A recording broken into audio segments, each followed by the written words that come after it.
La sagesse africaine ne commence pas par une affirmation.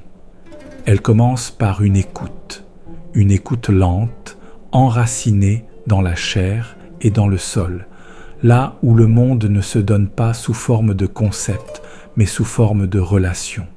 Elle ne cherche pas à expliquer le mystère, encore moins à le dominer. Elle apprend à vivre à son contact, à s'y ajuster sans le réduire.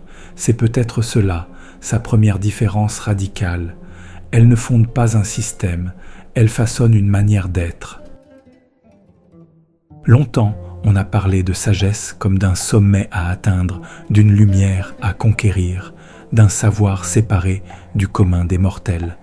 Mais dans les terres d'origine, la sagesse n'a jamais été une élévation hors du monde, elle a été une descente consciente dans l'épaisseur du réel.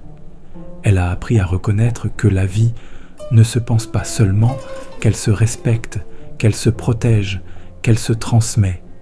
Elle a appris que l'intelligence la plus profonde n'est pas celle qui accumule, mais celle qui relie. Il y a dans cette sagesse une méfiance instinctive envers tout ce qui isole. Isoler l'humain du reste du monde, isoler l'esprit du corps, isoler le sacré du quotidien, c'est déjà commencer à rompre l'équilibre. Car l'équilibre, ici, n'est pas une abstraction morale. Il est une condition de survie. La terre nourrit à condition d'être honorée. La parole porte à condition d'être juste. La communauté tient à condition que chacun sache qu'il n'est pas seul à exister. L'hospitalité naît de cette compréhension, non pas comme un geste généreux optionnel, mais comme une reconnaissance fondamentale. Nul ne vient au monde par lui-même. Accueillir l'autre, c'est reconnaître la dette originelle que chacun porte envers la vie. C'est admettre que l'être humain n'est jamais totalement extérieur, qu'il vient toujours réveiller quelque chose en nous, une mémoire, une épreuve, une possibilité.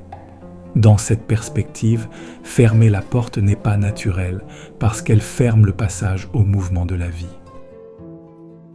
Le respect, lui, n'est pas une posture imposée. Il est une connaissance intime de la place que l'on occupe. Savoir à qui l'on parle, savoir quand se taire, savoir quand agir, respecter l'ancien parce qu'il porte le poids du temps traversé, respecter l'enfant parce qu'il porte un avenir fragile, respecter l'animal, la rivière, la forêt, non par romantisme, mais parce que leur disparition déséquilibre l'ensemble. Ici, la violence n'est pas seulement une faute morale, elle est une erreur cosmique. L'amour, dans cette sagesse, ne s'exprime pas par de grands mots. Il se manifeste dans la continuité des gestes, dans le soin apporté au corps, dans l'attention portée au rythme, dans la transmission fidèle de ce qui permet à la vie de rester vivable. Aimer, ce n'est pas idéaliser, c'est accepter la complexité, parfois la dureté du réel, sans chercher à l'effacer. C'est demeurer présent, même lorsque la vie ne se donne pas sous une forme douce. C'est pourquoi la sagesse africaine n'a jamais cherché à promettre un ailleurs. Elle n'a pas déplacé le sens vers un autre monde. Elle a insisté, au contraire, sur la responsabilité, ici et maintenant. Ici, dans le corps. Ici, dans le village, dans la relation entre les générations visibles et invisibles. Le sacré n'est pas ce qui échappe à la terre, il est ce qui circule entre les êtres lorsque la justesse est respectée. Il y a, dans cette vision, une profonde humilité. L'humain n'est pas le centre, mais il n'est pas non plus insignifiant.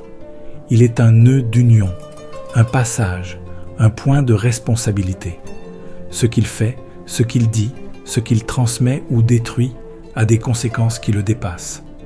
La sagesse consiste alors à agir en tenant compte de ce qui n'est pas immédiatement visible, comme la mémoire des ancêtres.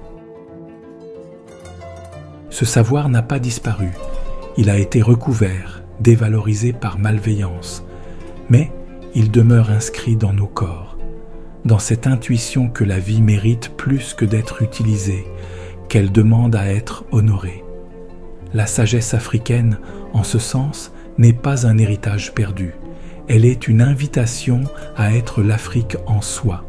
Et ça, quel que soit l'endroit où l'on vit. C'est une invitation à réapprendre l'art de la relation, à sortir d'une spiritualité de fuite pour entrer dans une spiritualité de présence, à reconnaître que le respect, l'hospitalité et l'amour ne sont pas de fausses valeurs, mais des fondations sans lesquelles aucune société ne tient longtemps. Et peut-être est-ce là le message le plus profond. La véritable sagesse ne consiste pas à chercher à être au-dessus du monde, mais à apprendre patiemment à demeurer dans son cœur.